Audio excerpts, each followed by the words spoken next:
Tyler and then me. Yep, and we are live, folks. I am Dash V. I'm Tyler. Hi, and live from New York, it's Retro Reload. I am Lizzie Hedgehog. And I'm Jeremy. And we also have Jeremy. Yes, and we do. Live from New York, it's Retro Reload. Oh, I am Somebody has Yep. YouTube still open. Jeremy. Not me. Jeremy, yes, And we do. Live from New York, it's Retro Oh Reload. my! All right, What have you done? there we go. It was Chris, wasn't it? I can neither confirm nor deny if I'm the one that broke the show. And before the show, he said, "Make sure you guys mute it." And it was him. I did. I even said that. I even said that. But it was all me this time. I will confess. You and your trumpet loud noises. I know. I'm like a trumpet sometimes. I just blast away and no rhyme or reason to it. So you guys got any good pickups this week? Oh yeah, Well- we're gonna start with pickups. Lizzie, what were your pickups? Well, I got a few pickups. I mean, other than my cute Miku cosplay, I am in New York, which has something really awesome for anyone who's into Nintendo. There is the Nintendo store. Check out how awesome Link looks. He looks scared. I just see his eyes. His eyes are staring deeply into my soul. He's like, you know you want me. I No, I don't. know I do. I'm not supposed to, but I do. He's actually He's has said super on the show. I also got Luigi. How awesome is that? Nice. But he's not coming out of the box until I get home though, because I don't want to Can't lose take him out of the box. Does that have a pipe? Does that have a little pipe in there? Yeah. See? What else is in there? What comes in there? Tell us a bit about what's in there. Well, let's see. Different faces. Different expressions. There's a little Goomba up here. Oh. Here's Goomba. He's got his pipe. And whatever this thing over here. Oh, Bullet Bill. I love Bullet Bill. He's my favorite. And apparently there's some cute little clouds. So you can have him jump in the air. You can have Luigi run. Or you can stick Luigi in the pipe. Very nice. So they're so It looks cute. like So cute. that's an import? Yes. You can tell. Nice. Import. Very nice. So I love that. Of course, my Miku cosplay. This is a leak. If anyone knows what leak is, this is one of her things that she pulled a lot. So Does a Don't Pharaoh know. hold one? Or where is Pokemon saying this hold one? Can I say right now? I use Pharaoh. probably. All I right. have one more pickup. Jason, 25th anniversary Sonic plushie. Very nice. So we're was about to noticing say- today, it's you usually cosplay and all this other stuff, but this is clearly not your room. So you're in a hotel room in New York City, Yes, I am. and you're all dolled up in cosplay gear. We like the fingernails. Yes, and So- Miku inspired. So tell us a bit about this character that you are and what universes the cosplay is from and all that. This is Miku Hatsune. She's a Vocaloid. She plays all kinds of beautiful music that she sings. Just look at Miku Hatsune and you'll find a ton and tons of different songs she does.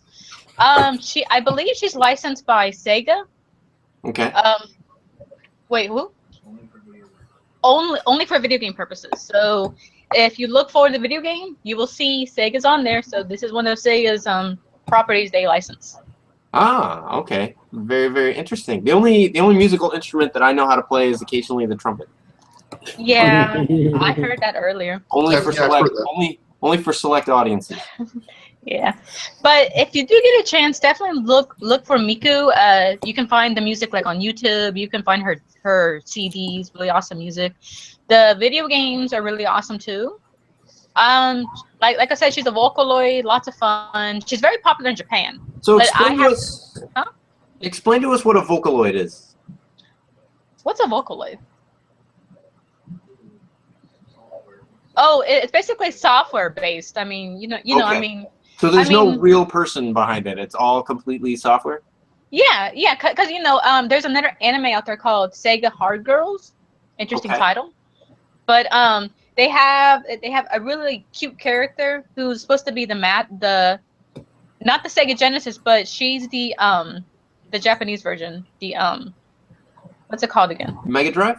Yeah, yeah. She is Mega Drive. You have Dreamcast, and then you have Saturn. Oh wow. So they also have other characters for like other software, other properties, and it's actually really really cool. But Miku is really new to me. I mean, of course I've listened to the music, but I've never cosplayed as her because at the time she was so popular, she was everywhere. Yeah. And when I cosplay, I like to cosplay characters that aren't like seen everywhere. So you kind of feel like this is your character. You can walk around without feeling like, that's just another cosplayer cosplaying the same character. Yeah. Now I So it's noticed like, too. Usually you'll wear glasses and stuff when you're on the show and stuff like that. So are you wearing contacts? And if so, are those contacts? We kind of can't tell with the camera, but are those different color than your normal eye color? if you can't see, these are blue. Well, that's Oh, trippy. wow. That's Yeah, pretty blue. cool. Yeah, this is blue, inspired by Miku.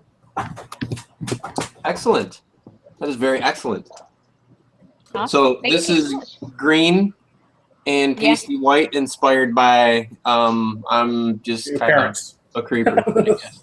Yes. Also, a really cool thing about being here in New York is this place is flooded with Pokestops. I had dinner in Chinatown a little while ago, and it was nothing but Pokestops on every street corner. Oh wow. So if you're looking for Pokemon and Pokestops to collect stuff, come here to New York. It's everywhere. Awesome. So no downloading funky software and cheating and stuff.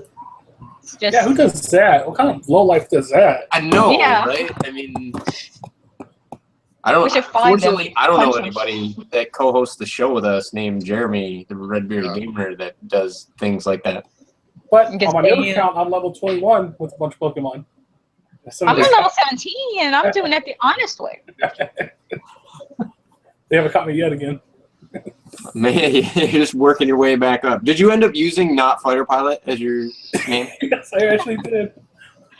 I'm gonna get banned tomorrow because everyone watching this like, oh hell no, he's back. You'll have to when you go back on be really Not Fighter Pilot this time. Honest. No, not Fighter Pilot's the longest because I tried to put not Fighter Pilot 562. Interesting. So Lizzie, those are your pickups so far? Yes, because I have other pickups, but they're back home in Texas, Ah, okay. so they're not here. They're pickups. I'm just showing you what I have here. Gotcha. So you have other pickups, but you put them down for the time being. Yeah, because they arrived, but they arrived like when we weren't doing the show. So by the Yeah. time I came up here, I'm like, well, I'm not gonna bring them with me. They stay at home safely. No, that makes sense. But I do notice, I want to give a shout out. I do notice that you converted the hotel room into a Sonic Haven. Yes, I'll do almost anything for Sega. You just have to be careful. Housekeeping's not like, oh, who left these in here? I was thinking too. It's like you better hold housekeeping. He's honest. Oh no! Well, luckily you can stick the "Do Not Disturb" sign on the door, so they won't clean your room. Gotcha. But they'll probably come in here and be like, "Oh, geez, is there like a little kid in this room? Better not touch anything." So it's like, she might be- I think a What- sacrifice is going on. what I wanted to do was stick a sign in here that says, "I'm from Texas. Please do not touch anything in here." Yes, don't mess with Texas. Yeah. Then they'll be afraid to touch the room. They're like, "Oh no, don't those Texans have guns and stuff?" Like, no. And you are in New York too, so. Yeah.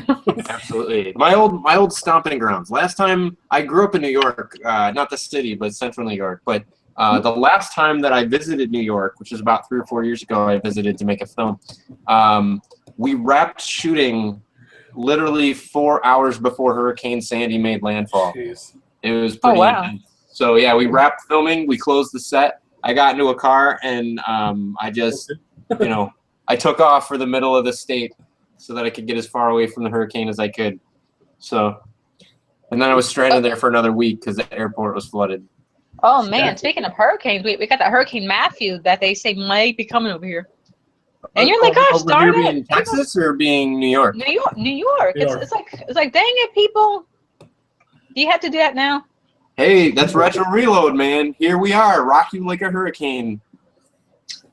Yeah, Alrighty. but the hurricane's supposed to hit like during your Comic-Con. It's like, and the Java Center is right by the water. So it's like, what the heck, man? That's gonna be horrible. Maybe the hurricane is really just the most ultimate Godzilla cosplay ever. That would be something else. But That Are would your I, nut floor? Pretty Are your epic. nut floors up so Sonic doesn't drown? oh man, he's poor baby. He's gonna be all. We already know he can't swim. He'll be searching for air bubbles all over the place. But Well, he'll probably grab on something really high up here. probably. So Jeremy, you got some pickups? Well, let's see, Tyler, you got any before we play? Let's play in the box. Let's look in the box. I have one pickup. It finally showed up. The 8-bit new Oh, NES 30. awesome.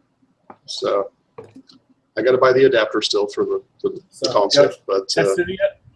no, I haven't because I don't have the adapter thing yet. Dang it, But Tyler. Oh, you have the Super Nintendo adapters, right? I do, but I've already got the controller paired with it. I've got the Super Famicom version. Oh, okay. So- Okay. I was gonna so- say you can pair those with the Yeah. Super NES as well. Yeah, I just haven't got around to doing it yet because I want to pair it with the other one. But yeah, that's it. That's all I got. So I got a couple of pickups. Lizzie's gonna like one of them. I found this little guy for $3 on $3 on eBay with shipping. So Cool. I Sonic picked Chaos. that up. I didn't have Sonic Chaos. I had all the other Sonic games for Game Gear, but Sonic Chaos, and it came with the plastic case. So That's I good. was pretty happy with that. And then I found some on the I kind of regret it. I splurged a bit a couple weeks ago and bought a whole bunch of stuff from a local mom and pop game shop, and I passed on a bunch of 7800 games for the Atari. They were in really great condition and everything, but he wanted like $5 a pop for them, and I wanted like $45 worth of games. And so I was like, well, I don't remember what the other games were, but they were definitely more mainstream and more current. So I'm like, if I have to wait for something to still be available next paycheck, probably a safe bet to wait on the Atari games. That was not the right move. So all that was left when I went back there this past week, still good ones, still in really good shape, but not as many as I could have scored. I got Donkey Kong Jr. for the 7800. Ooh. I got Joust, Chows. and which is really good. I mean, these two are basically on 7800. These are near arcade perfect. Yeah, because I think I'm pretty sure I have Joust. Yeah, and then I got this one. I had to actually Google this one and check out some video, but this is an amazingly great game. It's one of the few games where if you play this on Nintendo, it's called Castellian, I think, or Castellian or something like that. I don't know how exactly it's pronounced, but it's got a completely different name for Nintendo. But for 7800, it was known as Tower Toppler, and it's really, really an interesting game because it has this pseudo 3D effect thing going on. Like you see how it shows like a 3D tower. Yeah. And you see little platforms that like he needs to jump and climb on. So that's the game. You climb a tower till you get to the top, and then you plant bombs at the top of the tower, and then jump into the water below, and then you go to another tower. But what's really cool is while you're jumping along the platforms, the whole tower rotates. Okay, I got you. And there's enemies that you try to avoid and things like that, and there's doors that you can go into that put you out at different parts of the tower. But what's really cool is it's about the only game I can think of short of Battlezone for the original Atari 2600 that actually tried to go that like give you the real feel of a 3D environment. And like Battlezone for the original Atari, Tower Toppler for the 7800 totally does the same thing. The only time I've actually seen, in fact, another game attempt to do what it did, where just the scenery and foreground elements are scrolling in different directions and stuff. Only other time I saw that was actually in Kirby's Adventure for the NES, toward the very, very end of the NES lifespan. There's a part where you're climbing up a tower, and very much like Tower Toppler, it's rotating. And That's right. yeah, so the cool thing, though, is that if you look at you would think that the Nintendo version would smoke this graphically, but if you go and look at comparison videos online, I challenge you to find differences between the Nintendo version and the 7800 version. This is a great display of what the 7800 was actually capable of. So if you see it and can grab it for $5, pick it up. Now, what is that? Is that a frog? It is. It's a frog. Yep. It's a frog that can throw bombs on you? Well, it's a frog that throws snowballs until you get to the top of the tower, and then for some reason he's got bombs that he's always. I haven't gotten to the top of the tower yet. I'm not that good at it just yet. So, so just from what I've read, I tried to read a bit about it, and I watched enough video to see, is this something I think I would play? But I'd be careful. I didn't want to watch too much of it because there's not really a lot of substance to Atari games anyway. I didn't want to spoil the discovery aspect of the game. So I'm eager to see what happens when you get to the top of the tower. I honestly don't know. Okay, so it's probably the father of the Battletoads, right? Oh, I don't know. This one was made by, who made this? US Gold Ltd. made it. Isn't that a cigarette company? What's that? Isn't that a cigarette company? It could be, actually. But now that you mention it, though, I don't know if... I'm going to say no, that this isn't really connected to Battletoads in any way. However, I take back my statement of the only time I saw something where you're going around a rotating tower being Kirby. Toward the very end, when you're climbing the tower to see the Dark Queen, there's something similar. The different thing with that is that the you get one static view of the tower, and there are platforms that rotate around the tower to you. In this case, the platforms are, quote, stationary, and as you walk, the entire tower rotates with you to reveal the pieces of it that were previously hidden. So, so yeah, I mean, very much like that final stage in Battletoads, though, now that you mention it. So I wonder if some folks drew some inspiration from that. Probably. It's their timeline. So, so what about you, Jeremy? You have some mystery pickups from what I understand. Yes.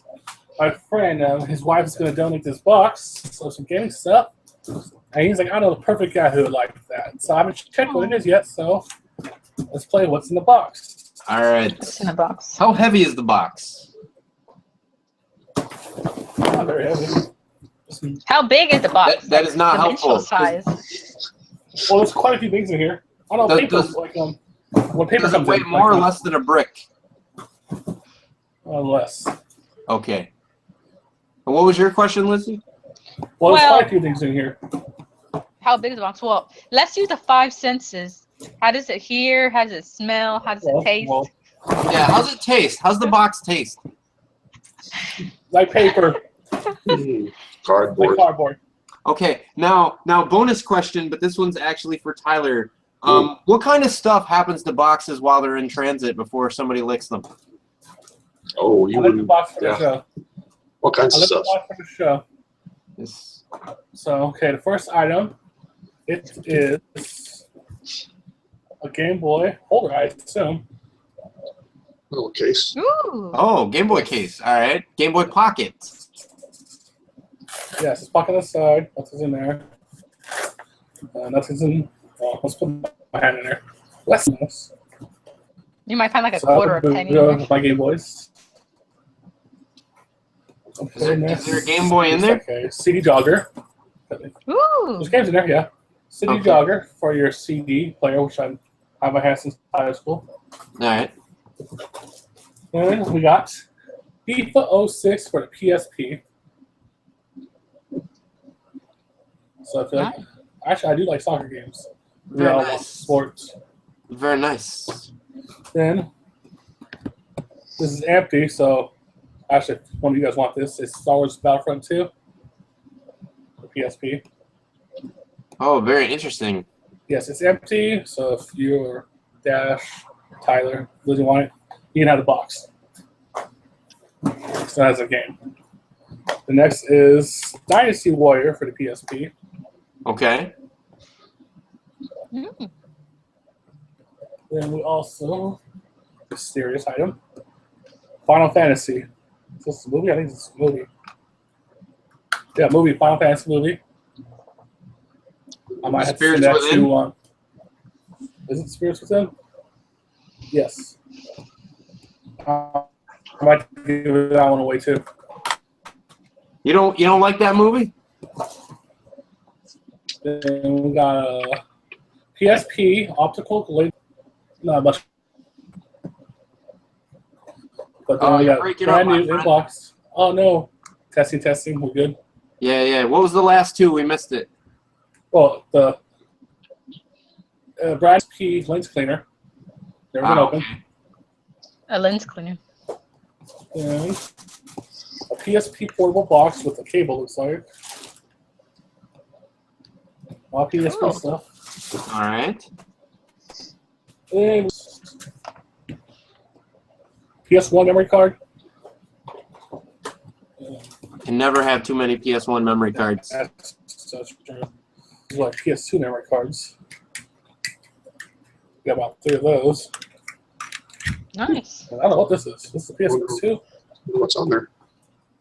I don't have to look through that. I probably see this stuff. I don't know what this one is though. It's too small. Be careful what you find on there. Right.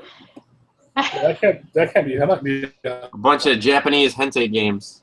Oh, okay. Mm. Now we get stuff. I'm black. That's it.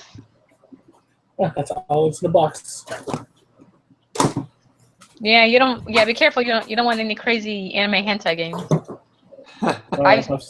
I go to convention, so I know about them. I've seen They're some of out that stuff online. I'll pass. So yes, that's all in the box. Remember, if you got any questions, hashtag RRP FTW, comments, concerns, So what kind of Game Boy was it that was in the case? nothing. Oh, it was empty case? Mhm. Ah, okay. I pretty much got all the Game Boys anyway, so it's all good. The case that held the CDs, were there any CDs in there? Let's see. I don't think so. I think it's just Like empty. Apatine or, Backstreet Boys? Maybe a mixtape nothing. for an ex-girlfriend? Britney Completely Spears. empty. No Britney Spears? Nope. Oops, they didn't do it that time. So that's it. So yeah. So, folks, if you want to send Jeremy more random stuff, he will happily accept it. And I'll even lick the box again. He'll even lick the box. That might not be hygienic, my friend. It's not hygienic. I've licked a frozen pole once, so yeah. Yeah. That was probably more hygienic than whatever that Well, box it was in the cooler at my old job in the freezer on Thanksgiving Day. Stuck the tip of my tongue on the thing, and my tongue was sore the rest of the day, and I couldn't enjoy Thanksgiving. Well, if True it makes you story. feel better. Ugh. When I went to Virginia, I ate snow, but I was very careful to make sure it wasn't yellow snow. That's the best one. That gives it flavor. Good. My goodness. The show is going downhill, my friends. Downhill. Okay. Back to Tower Top Witch. No, I'm just kidding. I'm just kidding. On So- to the news. Yes, on to the news. We've got some interesting news, actually. Yes, we do. So, Tyler, So- share with us a bit of the news that you dug up.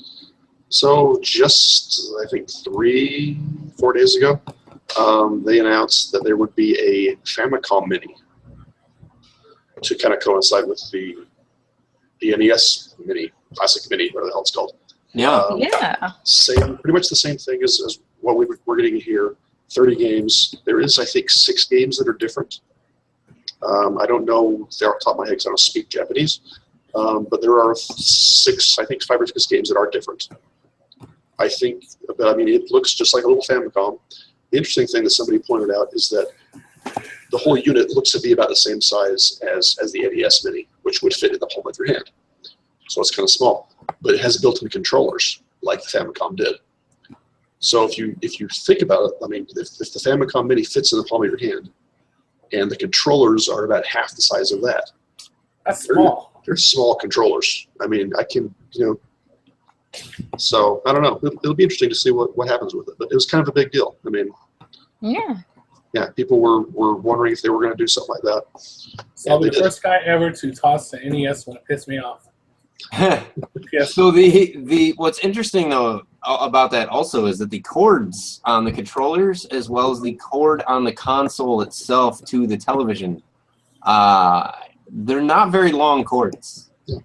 Like, so unless you're getting like a 25-foot HDMI cable or something like that, you're Going old literally school. gonna be Yeah, you're going old school. You're gonna be kissing the TV. yeah. Yeah, because the Famicom and the Famicom Mini controllers that are actually hardwired into the system. They're not like the NES where they unplug. Right. So I mean, yeah, it could be You interesting. can't buy an extension if you wanted to. Nope. That kind of sucks. So what I'm looking at is I'm pulling up the differences right now. The attached controllers is one difference. The fact that it has 2 attached controllers, which just it follows the exact design as the Famicom when it was released originally in Japan. The controllers tuck into the side of the system to either side like they do in the original. The other thing too that they showed this in the videos when they showed the controller. When they showed the actual controller, but then I couldn't tell because the video is really quick whether it was just there for aesthetics or if it actually works. A lot of people don't know this. On the Famicom, the controllers had a microphone, and one of the things Player 2 did, right? I don't think Player 1 did. Okay, I wasn't aware that there was a difference. Although I think Player 2's controller also did not have a start and select button, correct? Yeah, I think one had one didn't. One had the microphone instead, I think. Yeah. So and there were some games like the original Legend of Zelda where you could actually do things. For example, there's a red herring that was thrown to most of us here in the East, where we thought, or I guess the West, right? They thought that that you would have to use the flute on certain enemies. And there's a lot of people that wasted a lot of time trying to use the flute because there was something in the manual that had said that they were scared of loud noises.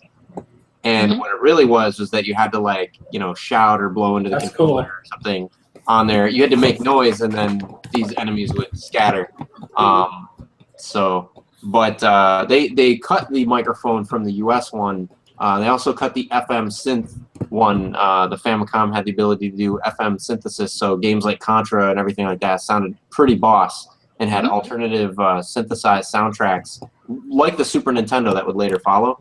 But a series of cost-cutting measures for the Nintendo made it so that when it came out in the US, it didn't have those features. So I'm curious if the Famicom one, if that second controller does in fact have a functional microphone, or if it's just a sticker that says microphone.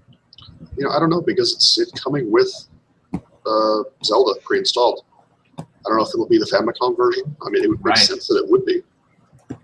That's something I haven't really considered. So it looks like some of the game differences that they're going to have here. This is just me picking it from looking at the list.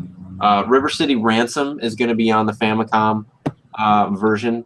They're also going to have Solomon's Key is going to be on the Famicom version. Let's see. There's a Kung Fu game, but it's not Kung Fu. It's something else. Kung Fu. I think what was the Panda Fu? Yeah. So yeah, there's a Ye Are Kung Fu. Yeah. Is going to be the one. Atlantis no Nazo is also going to be on there. I have no idea what that game is. They're Japanese games. And then they're also going to have Kunayo Sports. So I think that really the big ones for most folks here in the States, I think the interesting omissions, or the interesting exclusives, I guess is the better way to put it, is going to be Solomon's Key, River City Ransom, and then remains to be seen if Legend of Zelda will have the microphone, you know, functionality that it had on the original Famicom. I think they're also getting a golf game that we're not getting. Let me see. I think. Maybe not. I don't see that, but Okay. you could be correct. It could be part of Kunayo Sports. Okay. I may be Oh, wait, photographed. no. Here it is. Yeah, Mario Open Golf will also be on the Japanese version. Okay. Famicom. So I might, just for the heck of it, because I've never owned a Famicom, I might, for the heck of it, import one of those. Cool. I'll probably pass on it. And NES. So, but just because what I like about them is they're nice, they're collectible size, but they are functional. So rather than if you were to try to get like a model with this level of accuracy and everything, it would probably cost you between $20 to $30 anyway. So for $30 more to get a whole bunch of playable games on it, and that would be pretty neat. Plus the boxes, they're trying to stay true to when the boxes release. They're trying to make the boxes look like miniature versions of the boxes That's that cool. you so, That's cool. That's really cool because I know I'm not sure if anyone saw it online, but they actually did a commercial for the mini Nintendo, and it I mean when you watch the commercial, it looks just like the old '80s version. Because at the very end, the guy goes, "Now you're playing Power." You're like, "Woo!" it kind of stirred something in you, did it? Yeah. Yeah, the Japanese version is also getting.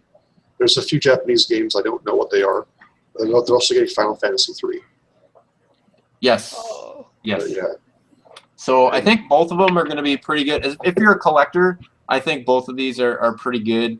I am looking right now at a picture of somebody holding one of the controllers in their hand, and yeah, oh my goodness, it like your thumb is the entire.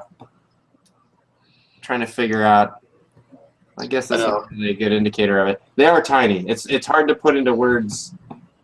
You know, they're about, I'd say, half the size of a.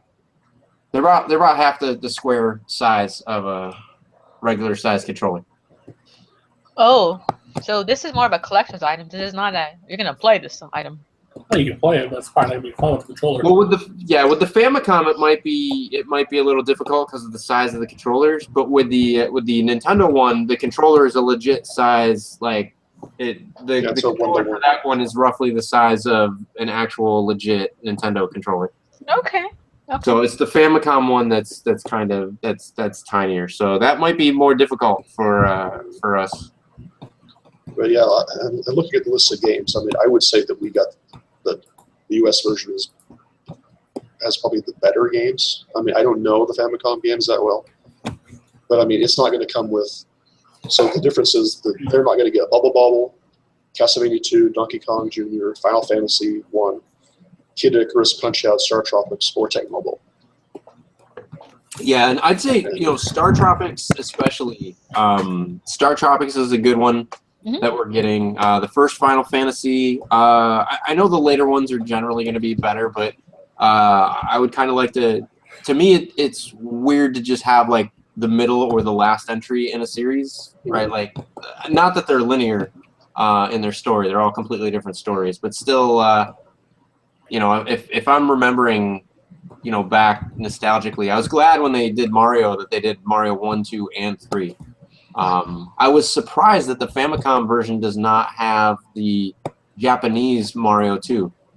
Yeah, I thought that was kind of odd too, actually. Yeah, they've got Mario 1, Mario USA, and Mario 3. I thought for sure they would have had Mario. I thought one of the exclusives was going to be Japanese Mario, and then also Mario USA, but they didn't. Or even Doki Doki Panic, which was the actual game in Japan that our Mario 2 was based on. Okay, now I have to ask, what is Mario USA and Mario Japan? So you remember Mario 2, right? That came out here, where he's pulling up the turnips and he's throwing them and all that other stuff, and then he wakes up and it's a dream. Yeah. That was actually a game in Japan called Doki Doki Panic, which was about an Arabian person trying to save his people from something. What they did is Nintendo, when they went to release, when they made Mario 2 in Japan, they did a couple things. They had a disc-based system, like a floppy disk-based system, that they released games for, and that was where Super Mario 2, the real Super Mario 2, got released. And it was basically like picked up where Mario 1 left off. Graphically, it's the exact same, pretty much. Yeah, they updated some of the graphics. They added a poison mushroom, which could hurt you. And they did a couple new enemies and that kind of stuff. But for the most part, it was like a brutally difficult remake of Mario 1. And their concern was in the U.S., they didn't release the disc system because the disc system didn't do very well in Japan at the time, or at least not well enough to where they thought it would do well here in the States. Mm-hmm. So they didn't want to convert it over because at the time that was very difficult and costly. And they were also concerned that it would be too similar to the original Mario Brothers for it to really take off here. They thought that they needed something much different. So they took this other game, Doki Doki Panic, and they actually reskinned it so that the 4 characters were Mario, Luigi, Toad, and what's that? Princess, right? Yes, and the princess.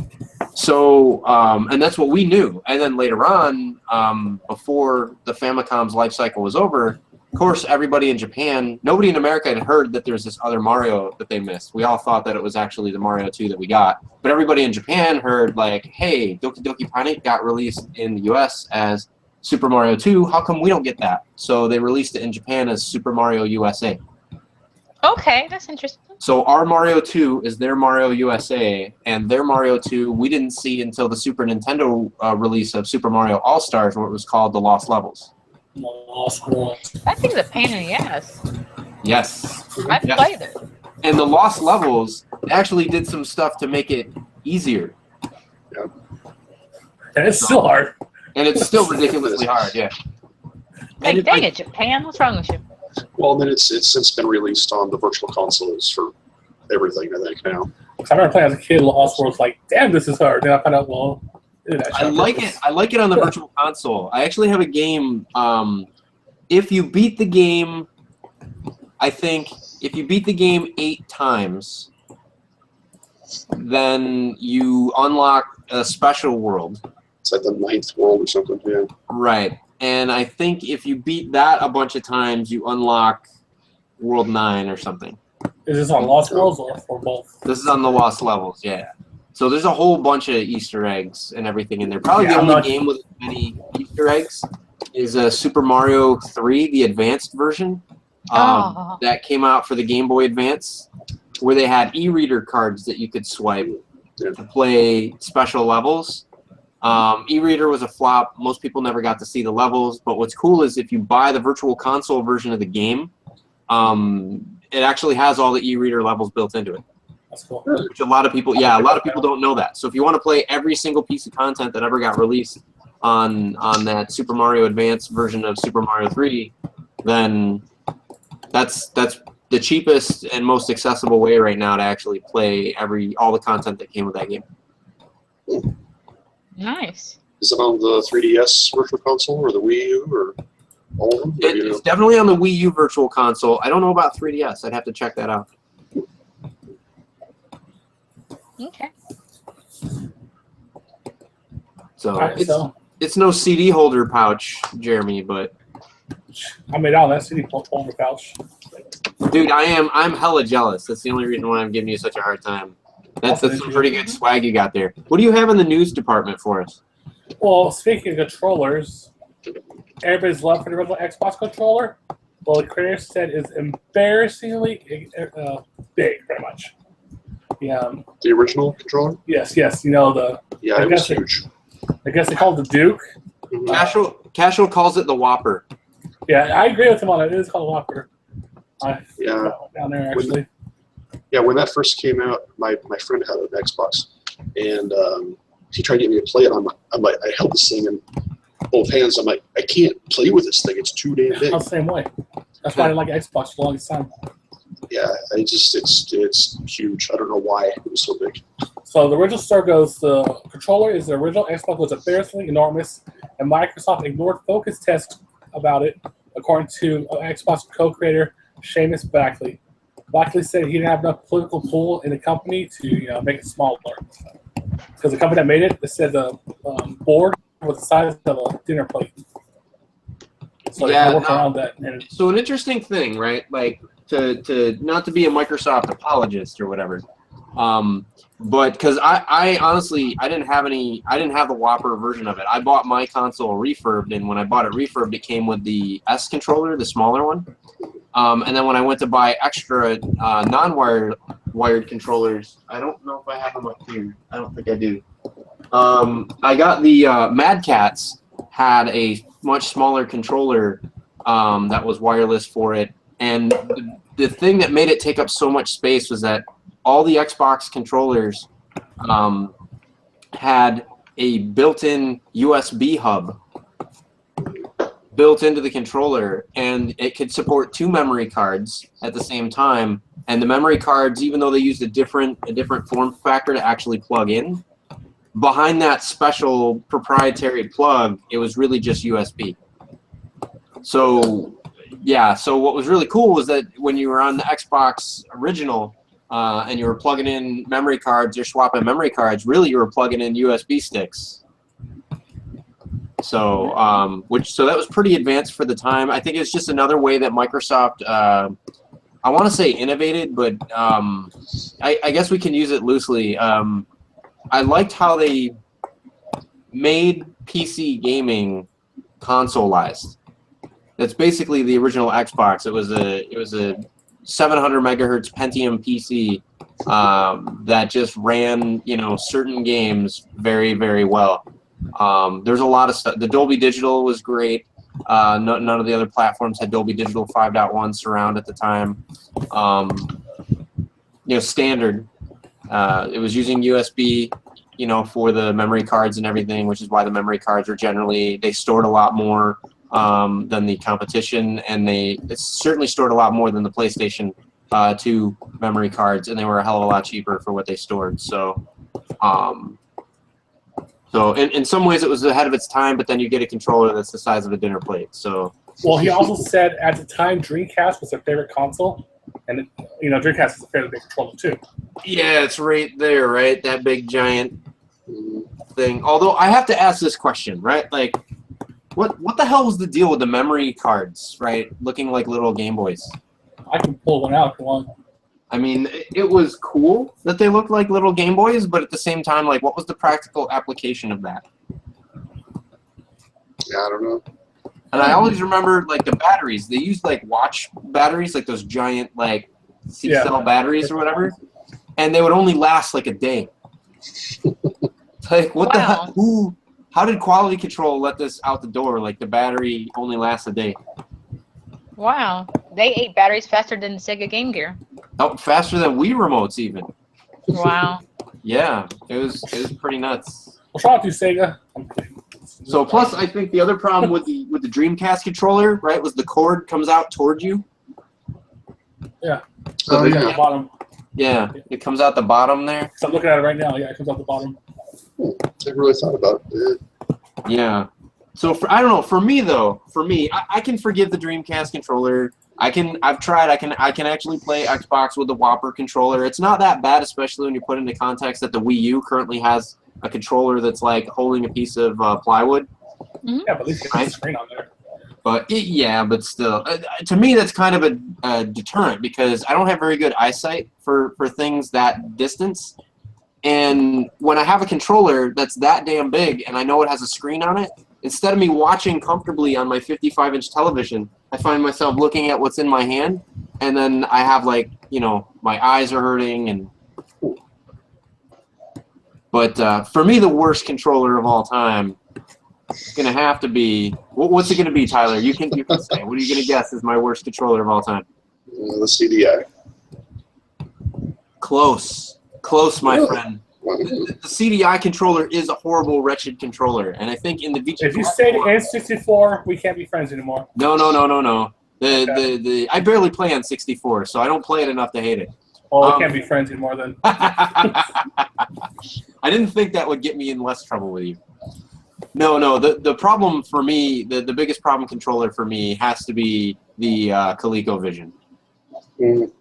You're holding the controller like this, right? And you have to squeeze the buttons in, like, you know, with your pointer fingers, and then you've got the joystick like that. Like, who the hell thought that was a good idea? I don't know. Like, the games look great, they sound good, they're fun to play until, like, you know, I'm pretty sure that most folks that got early onset arthritis, it's because of the Commodore 64, or I'm sorry, it's because of the ColecoVision, or it's because of the CDI spoon controller.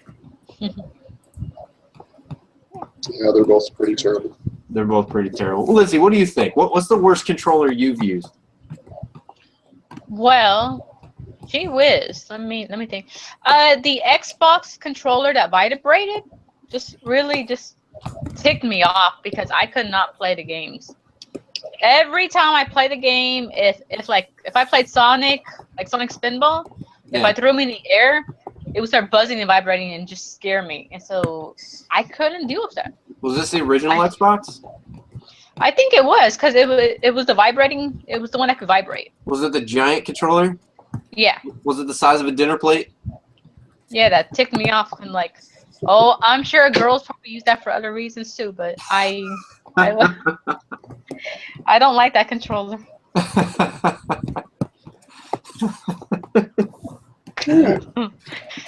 Tyler, what was your least favorite controller? Are there any that rubbed you the wrong way? No, I don't even know how to follow that up.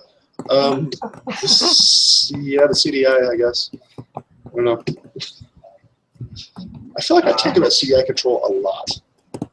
Well, it does. It gets a lot of mileage. So, Jeremy, what about you? Was there The original Xbox, like I can't stand it. the original It's Xbox? so So you bad. agree with the article? Yeah, I mean, back in the day, I gave me a bad taste in my mouth when I was younger. I was Gotcha. like, well, why is this thing so thick and big? And yeah, It is that's big. why I like. So what? So what was the best controller? Let's flip that on its head. I like taking a negative topic and turning it positive. What's the best controller that you've used, Jeremy? So I gotta say the PS4 and the Xbox One got nice controllers. PS4 and Xbox One. I would agree with the Xbox One. In fact, I actually, shocker time, I like the Xbox One controller better than the PS4 controller. To me, they're both really well made because I Yeah, go back to dude. the old controllers. I'm like, yeah, this is a big improvement. Yeah, I think what both of them did that was probably the biggest improvement for me was that the analog sticks, they put the dimples inside so that your thumbs can actually rest inside of them and they don't slide off the controllers when you're in like heated firefights and stuff like that. The thumbsticks on the PlayStation 3 were just a little too slippery. I got some criticism by text. My friend's watching. Yeah? We won't say what he said. I gotcha. I am noticing some noise. It sounds like maybe somebody's like tapping on a desk or something or moving something around. No. I just want to throw out there we are getting a little bit of noise, but Tyler, what's your favorite controller? I think it really depends on what we're talking about. I mean, I really like the Super Nintendo controller. I think it's one of the best ones ever. I also really like the Xbox 360 controller. Okay. Obviously it's got a little more advanced, more buttons, things like that. And I really like the TurboGrafx 16 controller. Really? Yeah, which I know we've what is it about the TurboGrafx 16 controller that you really like? because I like the built-in turbo switches, That all is that pretty stuff. cool. And it's not just built-in turbo. Like they have different degrees of turbo, right? Like Yeah, that's what I mean. You can go like high, medium, and Yeah. low turbo with it, which is pretty neat. I don't know of any other first-party controllers that ever offered the multi, Yeah, other than that's true. maybe the NES Advantage, right? But that was a Oh, yeah. joystick. Yeah, I like it just because it's the it's kind of the same form factor as the classic NES controller, which I've used that controller more than anything else ever. But it's just more rounded, just more comfortable. Yeah, it is pretty good. One thing that I thought was kind of a real short sight, though, by those guys, for all the really awesome and revolutionary stuff that they came up with, I thought they really made a mistake in you have to have a peripheral to play a multiplayer game at all. Not just this is misleading, right? Because it's, 4-player, 5-player game, right? But no, even to play 2-player, the TurboGrafx 16 only had one controller port. So if you wanted to play even just a 2-player game, you had to have the Turbo Tab. It wasn't like Daisy Chain, like 3DO or anything like that. So that kind of seemed like a massive oversight. Then you had to take your money. Yeah, well, that is pretty much, I think, when Hudson, because NEC bought it, Hudson started it, And Hudson's idea, I think, was they knew that what limited Nintendo was that they went for a one-size-fits-all piece of hardware, which was fine, but then at the same time, you know, for whatever that console cycle was going to be, that would be the capabilities. Hudson was really, you know, they looked to the future and they saw a console where, like, you buy the base unit and then you can kind of glom other things onto it, you know, that increase the value of the unit. This was before Sega, you know, had like Sega CD and 32X and all this other stuff. And you know, not for nothing, the Turbo Duo, the Turbo CD unit, and then later on the Super, they definitely really significantly enhanced the capabilities of the console. But the problem was, like, the console wasn't popular enough. Yeah. So. Yeah, it was kind of weird because they had to, you know, the Turbo Chap, like you mentioned. They also, yeah, if you wanted anything other than RF output, you had to buy the turbo booster that go on the back. I mean, it seemed like they kind of nickel and dimed everything. Yeah, they did. They did. Now, what I think, you know, was interesting though was that if you did use the base model, like, on the one hand, there was the nickel and dime aspect, but at the same time, like, everything, when they did release it, it was premium grade, right? Like, the Turbo Graphics 16 by itself could easily compete with the Super Nintendo in terms of technical capabilities. Now, game library is a different story, right? If you're talking US game library. But if you're talking in Japan, where the Turbo Graphics 16, the PC engine, as it was known, was very, very popular, it could definitely hold its own. So it wasn't a slouch. And then you added the CD player attachment to it, and you know, the games that came out easily crushed anything that would come out later on, like Sega CD. So it's kind of a, on the one hand, they were nickeling and diming you, but at the same time, like, they weren't selling cheap thrills. These were definitely, you know, worth the investment. Okay, we got 2 comments. We got Orion at the Fist of Wind says the Sega Saturn is the greatest controller of all time. And Saturn. Yes. Someone else said Nintendo Power Glove was the worst controller ever. I forgot about the Power Best Glove. controller was 360. I love the Power Glove. It's so bad. True reviews were never said. I never actually used one. I didn't know anyone that had one. A friend of mine, Eddie Power. You remember Eddie Power that sent me many things, many goodies, including this. He actually sent me the Turbo Tap, an extra TurboGrafx 16 controller, and then this manual for the Super Nintendo version of Genghis Khan. So, among other things, like half my TurboGrafx 16 library is because of Eddie Power, and he's so awesome. But he would not give me his Power Glove because, in his own words, it's so bad. So, I would give a Power Glove away either, though. What was that? I would give one away either, though, if I had a Power Glove. You know. No. And there was somebody somewhere that actually took a Power Glove. He cut off the end of the that plugs into the Nintendo, and he rewired it in using an Arduino. And no, Tyler, he did not use it to control a CDI. But what he did use it for is he used it to remote control different camera rigs that he had. And what he was doing is he was doing stop motion animation. And he had it so that he could do different gestures to trigger, like, different cameras going off. Like, he'd pull this one and, like, you know, one of them would go off, and then he'd pull the other one, and then, you know, the other one would go off. So he could get different, he could have multiple cameras, different angles, all this other stuff. And all he had to do was the whole, hey, pull my finger. And he had a picture. Interesting. Cool.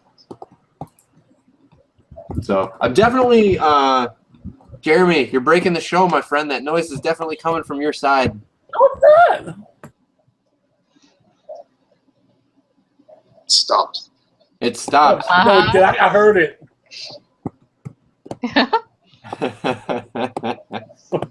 Well, I'm not going to say that one, but someone said the worst controller was an NES controller. Really? Oh. Really? The NES? Now, okay. Check the YouTube. Check the YouTube. You'll see exactly what he said. Oh, did he? Yeah, we put more to it, but I'm not going to read all that. Be nice, people. Be nice. It wasn't nice. That's why I didn't read it all. Oh, the disabled friendly NES controller. I remember that one. So, like, let me see. In your face, buddy. Like, are you referring to, I read in Nintendo Power, they had one for disabled people that was, the controller was a tube that you use yeah. your mouth to move the Actually, I know controls. about that. Let's see. And, like, suck was A and B was blow. Oh, God. I didn't know about that. Is that the one that you're talking about? I think that's the one he's talking about. I remember reading Wow. about that. I don't have the Nintendo Power that was in, but I'll look that up between now and next week and see if I can find it. If I find it next week, I'll show you guys a picture of it from Nintendo Power. Ew, cool. I think I found it. Yeah. That's a big ass machine. Damn. Yes, that's correct. He says that's correct. All right, now Red Bearded I Gamer, was cracking a joke. is in your face Buddy really you as a? No, that's my friend. That's the one that says my beard looks horrible. I do agree. I do agree. Kids must have passed out from trying to play a game. Could you imagine that? Like you're this poor person. You can't move your arms. You can't move your legs, and you're trying frantically to beat like one of those freaking castle stages in Mario, right? And could you imagine you finally get through it, like one of the maze stages where you have to go through in the right order or it resets, right? So you're sitting there, and you're like, you're doing all this stuff, right? And then you get to the end only to find out that friggin' princess is in another castle. You don't even have the breath in your lungs to scream at that point. Like, what the hell? I'm pretty sure that's my friend because he said my beard looks bad. That would have been horrible. Yeah, I do see. You know what would have been really interesting, and I'm sure that they could probably do something like this now. Would be really cool is if they came up with. I want to look this up because I gotta believe this exists. Do eye tracking, right? That was Stephen Hawking has for his There's computer. got to be a way that you could do like eye tracking, and then if you blink one of the eyes, right, like at least have that be like a button press, so you could still do like run and jump at least. You could be like. Oh, that would be crazy because I mean, there's some games. Yeah. I mean, there's some games you can't do that. I would be like freaking out with Sonic. I'd be like, ah.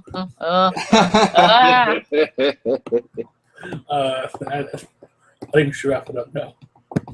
Let's wrap it up.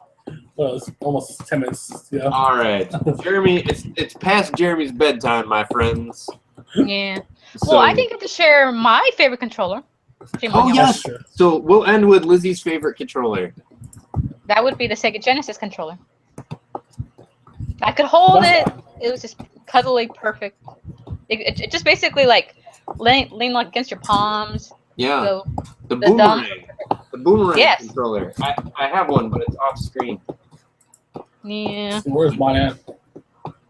To me, it was honestly the best. I mean, it felt kind of weird to hold the Nintendo controller or the Super Nintendo controller afterward because it was so big. I was like, man, I don't like small things anymore. It's like it was big.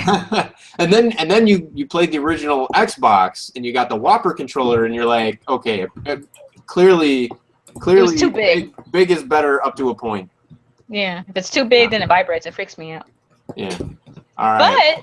But one more thing though. Did you on ever play Rez? No. No. But on the news subject, just two Yeah. quick news. Sonic Boom Fire and Ice was released last week, so I have it. And the 3DS. Wait, we can't see it. There we go. All right, now we can see it. Okay, so Sonic Boom Fire and Ice was released last week. Nice. And the 3DS, I mean, not the 3DS, but you know, I mean, whatever, the 3DS thing, 2DS, they have a free theme for you to download. So you can download Sonic's 25th anniversary. That's very nice. I didn't know that I have to admit, the only themes that I have for my for any of my systems beyond the stock theme are the free ones. I don't spend any money on the. If they'd let you preview it first, I could do it. But I noticed even with a bunch of the free ones, That's what it looks like. that's very nice. I noticed with a bunch of the free ones, sometimes it clashes with the actual menu system. So I'd hate to spend like $2 or $3 on something to find out it clashes and I'm never going to use it. But that looks Well, like a this good one's theme. free. Oh yeah. Well, Sonic Boom is promising to do better than the other Sonic Boom game everyone's complaining about. So please give Sonic Boom Fire and Ice a chance because I said so. All right, Tyler. I think he's a message. Yes. Are you? How are you? Are you okay, my friend? Yeah, my computer just was having some issues. That's all right. You're back just in time for us to close the show. I know. I wanted to make it. One more comment from Twitter. It's Ryan again. He says, "I think the Knights controller for the Saturn tends to get the most unwarranted hate of it all. It's actually very nice." The The Knights Saturn controller gets unwarranted hate. the Knights controller for the Saturn. I'm not sure exactly. I'm looking that up right now. Oh, Okay, that might be the no, first the Winter generation Knights. of the. No, it's the one you use for that specific game. Okay, I see what he's talking about. Oh, Nights into Dreams. Yes. Yeah. Interesting. I did It's like not. a I did not circle. try that one. That's interesting. That's actually interesting looking. Thank you for that tweet. Yeah, a hidden gem of console controllers has to be the CDI spoon. I'm just. Spoon? No, I'm just kidding. I'm totally kidding. Second worst controller of all time. So. Well, let's see what the NX holds for us, huh? Yeah, I'm kind of we could do a whole episode on how not excited I am about the NX. Really? There's just still not enough. I don't know. I'm having, unfortunately, right, there's been such a drought on the Wii, and I've been having such fun with the Xbox One. And now I'm playing Shantae now on the PlayStation 4. The Risky's Revenge, I think it's the sequel. Fantastic game, really good game. But Zelda is still so far away. Like I'm kind of losing interest in Nintendo as a platform. I'm sure it'll come back when the NX comes out. But I guess what I'm saying is they're gonna have to woo me back to their side, because I went from being like chomping at the bit, super excited, wanting to support the Wii U, to what the hell, you kind of abandoned me and you don't seem to care, and the next thing that's coming along, you still don't care enough about my interest to keep me informed. So I don't like going through the rumor mill and getting all psyched up about something and then finding out half of it's bogus. Yeah. So Well, I think we'll know something here within the next, I'm hoping, 2 weeks. Because I don't know. Really? That's kind of what I've been hearing, is that they're going to reveal it in October. But you gotta do it around this time because it's near Christmas. they're gonna have to do something like, hey guys, check it out. Here's the console you won't be able to buy for Christmas. Yeah.